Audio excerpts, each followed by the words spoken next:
Now next we are going to discuss about protein. ठीक है. So last class हम देख चुके थे about alpha amino acids. So let us see protein. है ना. हम ये बता चुके हैं प्रोटीन क्या है. पॉलीमर है आपका अल्फा अमीनो एसिड का. राइट. तो प्रोटीन में क्या होता है. There is peptide bond. So what is the meaning of peptide. है ना. पेप्टाइड बॉन्ड या peptide linkage. Right. What is the meaning of this one? Let us see. जैसे मान लेते हैं अल्फा अमीनो एसिड ग्लाइसिन लेते हैं हम लोग यहाँ पर ही. Suppose we have CH2 COOH NH2. This is our glycine plus alanine. ये भी हम बता चुके थे. देयर इज CH3 COOH और यहाँ होगा NH2. अल्फा अमीनो एसिड ये भी था. रिएक्शन होगा कार्बोक्सिलिक एसिड का अमाइन के साथ. यहाँ से निकलेगा OH. ठीक है ना. यहाँ से निकलेगा हाइड्रोजन.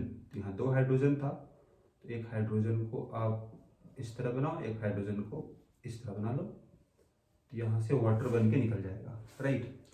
क्या बन जाएगा. This is NH2 CH2 CO NH CH3 और COOH बन जाएगा.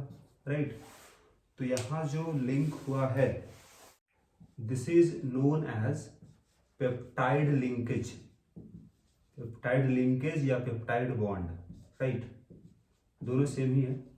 और this is also known as amide. है ना. This is amide linkage. Amide. Actually amide linkage को ही हम लोग बोलते हैं पेप्टाइड लिंकेज. राइट. सो ये बना है. रिएक्शन हुआ यहाँ दो अल्फा अमीनो एसिड का. So this is known as dipeptide.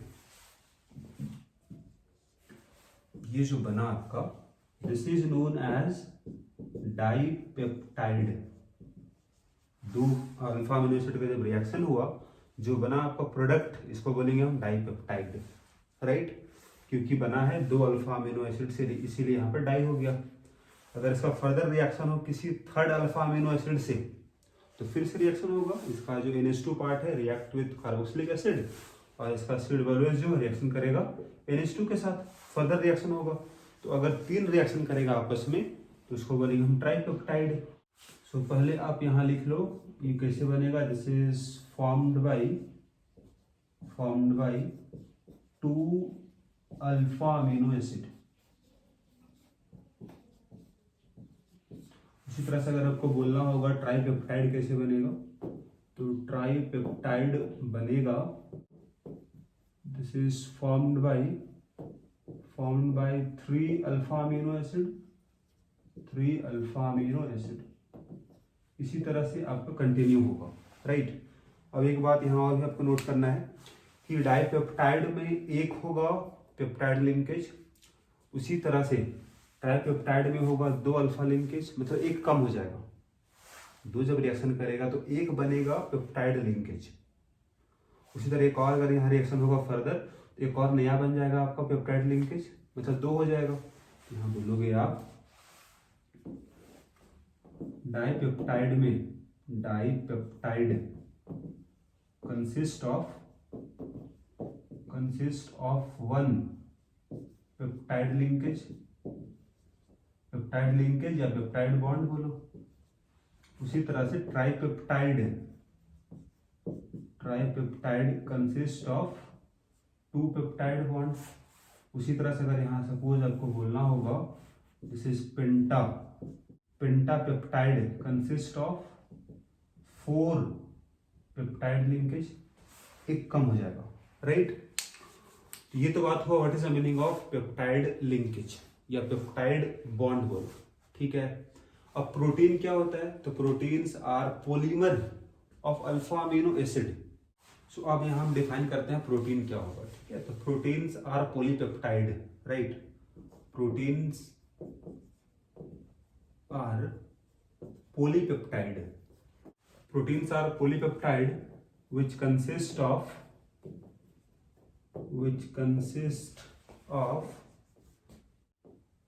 which consist of 100 or more alpha amino acid, alpha amino acid, ठीक है। सो इन जनरल प्रोटीन में आपका 100 या 100 से ज्यादा होता है अल्फा अमीनो एसिड, लेकिन देर इज एग्जाम्पल, है ना, इंसुलिन, इंसुलिन जो कि प्रोटीन है और इसमें आपका ओनली 51 अल्फा अमीनो एसिड होता है, 51 अल्फा अमीनो एसिड, है ना। फिर भी इसको हम क्लासिफाई करते हैं एज प्रोटीन के जैसा, because it has conformation similar to proteins, right.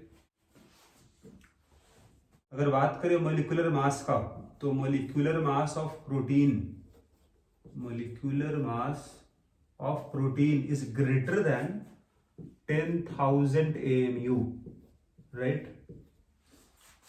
Next हम बात करते हैं types of protein, types of protein,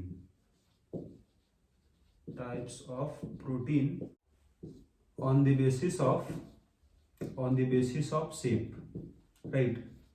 तो प्रोटीन दो तरह का होगा, एक हो जाएगा फाइब्रस प्रोटीन, फाइब्रस प्रोटीन, और दूसरा हो जाएगा, अगर बात करें हम फाइब्रस प्रोटीन में, तो इसमें पॉलीपेप्टाइड चेन जो होगा that will run parallel and they have fibre like structure. तो यहाँ पर ही they have fibre like structure, right. and polypeptide chain, polypeptide chain run parallel, right। इसीलिए इसमें क्या शेप मिलेगा आपको, फाइबर लाइक मिलेगा आपको स्ट्रक्चर। और साथ में fibrous proteins are water insoluble, they are water insoluble. Example क्या होगा, तो एग्जाम्पल इसका हो जाएगा, दिस इज केराटिन जो मिलेगा आपको हेयर में, एंड मायोसिन जो मिलता है मसल्स में। फिर अगर बात करें यहाँ पर ग्लोबुलर प्रोटीन में, तो यहाँ पर इसका शेप कैसा होगा, स्फेरिकल होता है इसका shape, right. So it has spherical, spherical shape. और यहाँ आपका पॉलीपेप्टाइड जो होगा दे विल कॉइल अराउंड, ठीक है ना। यहाँ लिखोगे आप पॉलीपेप्टाइड विल कॉइल अराउंड, ठीक है, will coil around two give spherical shape, right. और यहाँ पर नेक्स्ट पॉइंट होगा, ये वाटर इनसोल्यूबल था, ये वाटर सोल्यूबल होता है, this is water soluble, water soluble protein है आपका, राइट। और एग्जाम्पल क्या होगा, एग्जाम्पल यहाँ हो जाएगा दिस इंसुलिन, अभी जो बताए थे आपको हम, इंसुलिन होगा example, and albumin, albumin, right. Now next हम बात करते हैं about structure and shape, structure and shape of protein. तो प्रोटीन का स्ट्रक्चर और शेप जो है, it is studied at 4 different levels. पहला लेवल जो होगा आपका, जैसे प्राइमरी स्ट्रक्चर बोलते हैं उसको हम लोग हैं, और सेकंड हो जाएगा आपका secondary, right, secondary, tertiary, right. Secondary के बाद क्या हो जाएगा, टर्सरी, टर्सरी स्ट्रक्चर। और फोर्थ हो जाएगा आपका quaternary, quaternary structure of protein, right. और हर एक स्ट्रक्चर आपका प्रीवियस वन से ज्यादा कॉम्प्लेक्स होगा, राइट। तो पहला स्ट्रक्चर जो हम स्टडी करेंगे दैट इज प्राइमरी स्ट्रक्चर, और यहाँ बात किया जाएगा अबाउट सीक्वेंस ऑफ पॉलीपेप्टाइड। तो यहाँ हम पढ़ते हैं अबाउट सीक्वेंस ऑफ पॉलीपेप्टाइड। और हर एक प्रोटीन का सीक्वेंस अलग होगा, राइट। तो sequence is unique for each protein, for each protein. हर एक प्रोटीन का आपका सीक्वेंस जो होगा अल्फा अमीनो एसिड का वो अलग अलग होगा, राइट। जैसे मतलब यहाँ पर ये हो गया, जैसे ए होगा अगर मान लो आप अल्फा अमीनो एसिड, तो वो जुड़ा आपका बी के साथ, this is B is the next alpha amino acid, फिर सी हो गया, फिर डी हो गया, फिर ई हो गया। तो यहाँ पर ABCD से हम रिप्रेजेंट कर रहे हैं डिफरेंट अल्फा अमीनो एसिड को। Suppose this is first amino acid, second one, third one, fourth one, fifth one. इसी तरह से लॉन्ग चेन बना होगा, राइट, लॉन्ग चेन बना होगा। This is polypeptide. तो सीक्वेंस के बारे में बात होगा आपका प्राइमरी स्ट्रक्चर में, किससे बना हुआ है, ग्लाइसिन होगा, एलानिन होगा, वेलिन होगा, जो भी रहा होगा उसका सीक्वेंस क्या है वो हम पढ़ते हैं आपका प्राइमरी स्ट्रक्चर में, राइट। सेकेंडरी में पढ़ते हैं about what is the shape of polypeptide. यहाँ बात किया जाएगा अबाउट शेप ऑफ पॉलीपेप्टाइड, उसका शेप क्या बनेगा। तो शेप दो तरह से बनता है इसका, है ना। इसका एक शेप हो जाता है आपका अल्फा हेलिक्स और दूसरा होता है आपका beta pleated sheet, right. Alpha helix का मतलब क्या हो गया, मतलब यहाँ पर ही ये जो आपका लॉन्ग चेन बन रहा है आपका, दिस इज पॉलीपेप्टाइड, इसका शेप कैसा होगा, हेलिक्स, है ना। So this one is like this, कुछ इस तरह का। यहाँ पर suppose alpha amino acid A रहा होगा, फिर बी रहा होगा, फिर सी है, डी है ना, ई होगा, एफ होगा, जी होगा, इस तरह से अल्फा हेलिक्स फॉर्म हो गया। बीटा प्लेटेड शीट कैसा होगा, तो ये कुछ इस तरह से आपका, है ना। यहाँ भी लॉन्ग चेन आपका this is alpha amino acid आपस में जुड़ा हुआ है ना, उसको हम ABCD से दिखा रहे हैं, राइट।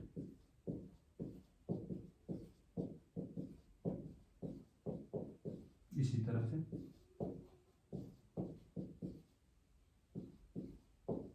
कुछ इस तरह से, और ये सब आपस में क्या होगा, हाइड्रोजन बॉन्ड से जुड़ा हुआ होता है। वैन डर वाल्स फोर्स हो गया, डाइसल्फाइड लिंकेज, है ना, उससे जुड़ा हुआ था। यहाँ भी क्या होगा, इस वाले केस में भी क्या होगा, हाइड्रोजन बॉन्ड यहाँ पर ही होता है, ठीक है। तो हाइड्रोजन बॉन्ड इसको स्टेबलाइज करता है, राइट। अब हाइड्रोजन बॉन्ड क्यों बनता है, तो आपका एमाइड लिंकेज था ही, एमाइड लिंकेज का मतलब CO बॉन्ड था और NH बॉन्ड था, तो यहाँ पर हाइड्रोजन बॉन्ड तो पॉसिबल होगा ही, राइट। तो ये तो बात हुआ आपका सेकेंडरी स्ट्रक्चर के बारे में, ठीक है। हम बात करते हैं आपका टर्सरी स्ट्रक्चर में। नेक्स्ट बात करते हैं अबाउट टर्सरी स्ट्रक्चर, और यहाँ बात किया जाएगा this is overall folding of polypeptide chain, right. Polypeptide chain का ओवरऑल फोल्डिंग जो है वो यहाँ डिस्कस किया जाएगा। और यहाँ भी बोल सकते हो this is further folding of secondary structure, right.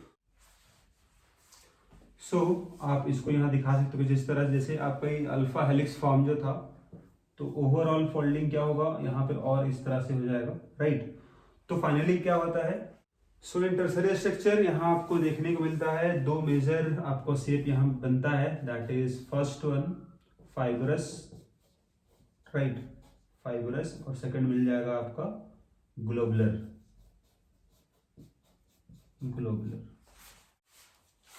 अब नेक्स्ट बात करते हैं हम लोग हैं अबाउट क्वाटरनरी स्ट्रक्चर।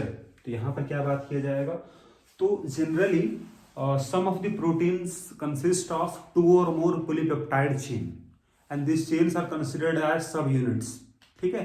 तो स्पेस में आपका पॉलीपेप्टाइड चेन किस तरह से अरेंज्ड होगा, तो यहाँ डिस्कस किया जाएगा about spatial arrangement of polypeptide chains, ठीक है। So there is a study of a special arrangement of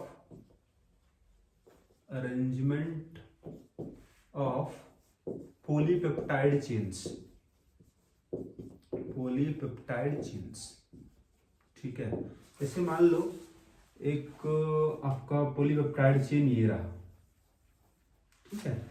second मान लो आपके पास पॉलीपेप्टाइड चेन ये है, तो स्पेस में किस तरह से है उसको यहाँ देखा जाता है। तो देयर इज, सो इस तरह से आप दिखा सकते हो, है ना, दिस इज वन पॉलीपेप्टाइड। उसी तरह से यहाँ भी आपके पास बना हुआ पॉलीपेप्टाइड चेन, मान लेते हैं सपोज देयर इज, इस तरह से है, right, this are polypeptide chains. So अब हम यहाँ बात कर लेते हैं about denaturation of protein, right. तो पहले अगर हम बात करें प्रोटीन क्या होता है, तो प्रोटीन हम बोलते हैं which have a particular biological function and it has particular three-dimensional shape. जैसे कि हम यहाँ डिस्कस कर चुके हैं globular and fibrous shape, right.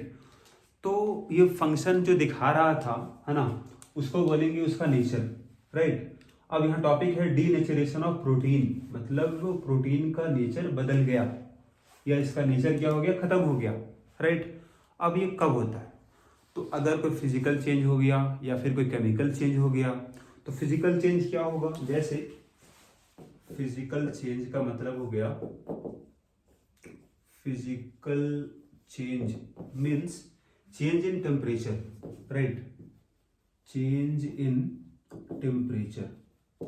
और केमिकल चेंज का क्या मतलब हो गया, तो केमिकल चेंज का मतलब हो गया change in pH, change in pH. तो अगर ये दोनों में कुछ भी हुआ तो क्या होगा, हाइड्रोजन बॉन्ड जो होगा वो डिस्टर्ब हो जाएगा, हाइड्रोजन बॉन्ड ब्रेक हो जाएगा। अगर हाइड्रोजन बॉन्ड ब्रेक हो गया तो क्या होगा, तो अगर हाइड्रोजन बॉन्ड ब्रेक हुआ या हाइड्रोजन बॉन्ड डिस्टर्ब हुआ तो क्या होगा, हेलिक्स जो था वो क्या हो जाएगा, अनकॉइल हो जाएगा, ग्लोबुल्स क्या हो जाएगा, ये आपका अनफोल्ड हो जाएगा, राइट। मतलब जो शेप प्रोटीन का था वो नहीं रहेगा, हेलिक्स अनकॉइल हो गया, इसका मतलब क्या हो गया, जो आपका हेलिकल शेप था अब वो नहीं रहा क्योंकि हाइड्रोजन बॉन्ड टूट गया because of change in temperature and change in pH, right. उसी तरह से ग्लोबुल्स जो था, जो स्फेरिकल शेप था अब वो नहीं रहेगा। तो अगर प्रोटीन का जो शेप था वो नहीं रहा, इसका मतलब उसका फंक्शन भी अब नहीं कर पाएगा, right. That is known as denaturation of protein. Example क्या होगा इसका, इसका एग्जाम्पल हो जाएगा आपका, this is coagulation of egg. जब इसको हीट करते हो आप, क्या हो जाता है, एग क्या होता है आपका, कोएगुलेट कर जाता है ना। तो ये हुआ because of change in temperature, right. उसी तरह से नेक्स्ट क्या होगा, कर्डलिंग ऑफ मिल्क, राइट। तो मिल्क से कर्ड जो बनता है, चेंज इन पीएच वहां पर ही होता है, राइट। तो यहां भी क्या हो गया आपका, डीनेचरेशन ऑफ प्रोटीन हो गया।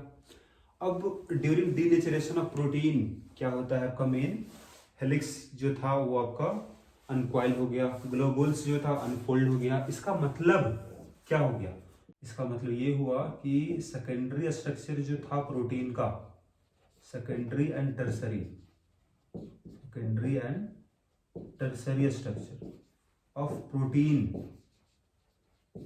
वो टूट चुका है, वो डिस्ट्रॉय हो चुका है, राइट। लेकिन प्राइमरी स्ट्रक्चर क्या होगा आपका, उसमें कोई चीज नहीं आएगा, मतलब सीक्वेंस ऑफ पॉलीपेप्टाइड आपका वही रहेगा, केवल हाइड्रोजन बॉन्ड जो था बीच बीच में वो आपका ब्रेक हो गया, राइट।